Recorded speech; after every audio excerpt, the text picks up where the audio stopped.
Hello dear students, welcome to my channel BK Munnalal.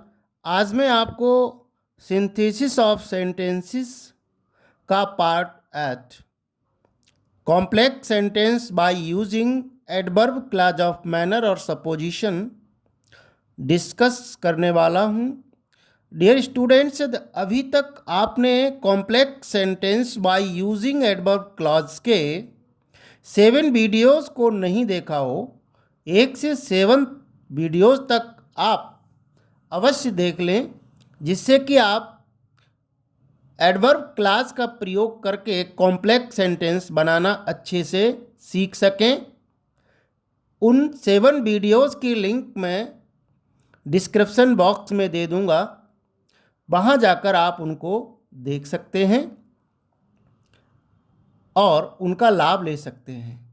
तो आइए शुरू करते हैं आज की इस वीडियो में complex sentence by using adverb clause of manner.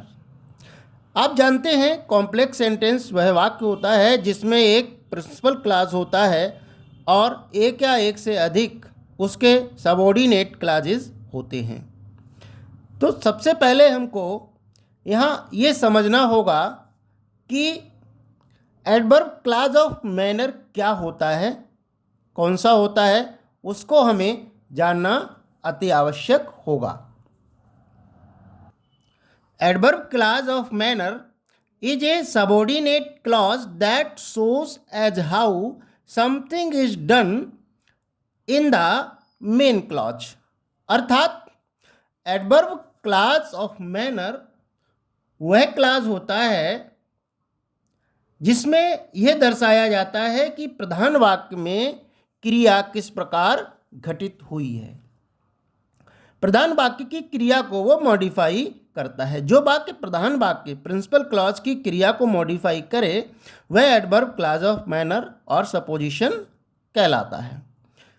Dear students, यहाँ पर हम ये देखेंगे कि जो सबऑर्डिनेटिंग कंजंक्शंस यहाँ दिए गए हैं उनसे जो भी वाक्य, जो भी हमारा क्लॉज स्टार्ट होगा, जो बनेगा, वह एडवर्ब क्लॉज ऑफ मैनर कहलाएगा। यहाँ सबसे पहले लिखा है एज, जिसका अर्थ होता है जैसा। एज इफ का अर्थ होता है मानो, जैसे कि। एज दो का अर्थ होता है मानो या जैसे कि। ये हाइपोथेटिकल कंडीशन में इनका प्रयोग किया जाता है। एक काल्पनिक स्थिति को वर्णन करने के लिए इनका प्रयोग किया जाता है। इसका वीडियो मैं ट्रांसलेशन में अलग से आपको दूंगा। उस वीडियो में इनके बारे में विस्तार से चर्चा करूंगा। यहाँ संक्षेप में इनकी जानकारी आपको मिलेगी। तो आइए उदाहरण के द्वारा हम इन कंजंक्शंस के प्रयोग को समझते हैं।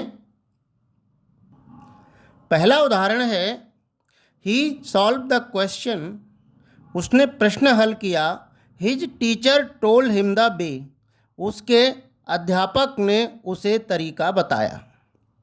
अब हमें ये देखना है, प्रधान वाक्य में वर्ब है सॉल्व्ड। उसने प्रश्न हल किया, उसके अध्यापक ने उसे तरीका बताया था। कैसे हल किया? जैसे उसके अध्यापक ने बताया था। किस तरीके से हल किया? जो तरीका उसके अध्यापक ने बताया था, the way which his teacher told him. तो ये वाक्य his teacher told him the way, पहले वाले वाक्य प्रधान वाक्य की क्रिया को मॉडिफाई कर रहा है। तो हम इस वाक्य को एज की सहायता से जोड़कर कॉम्प्लेक्स सेंटेंस बना देंगे। ही सॉल्व द क्वेश्चन एज, जैसे कि हिज टीचर टोल्ड हिम, जैसे कि उसके अध्यापक ने उसको बताया। नेक्स्ट एग्जाम्पल है मैन विल रीप। मनुष्य काटेंगे, दे सो, जो बोएंगे। कैसा काटेंगे? जैसा बोएंगे। तो इसे भी हम एज की सहायता से कॉम्प्लेक्स सेंटेंस बनाएंगे। मैन विल रीप, मनुष्य काटेंगे, एज दे सो, जो बोएंगे, जैसा बोएंगे। मनुष्य जैसा बोएंगे, मैन मनुष्य जैसा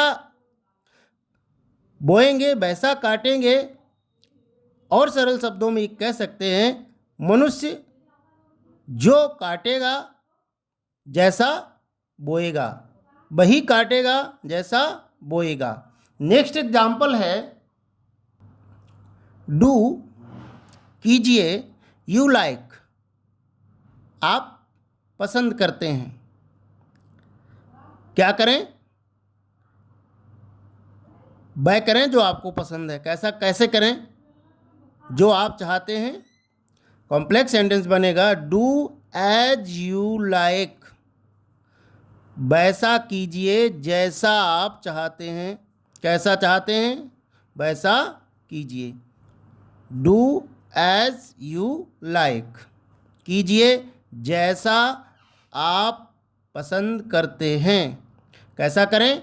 जैसा आप पसंद करते हैं। तो ये clause as you like adverb clause of manner होगा, और पूरा वाक्य बनेगा हमारा complex do as you like.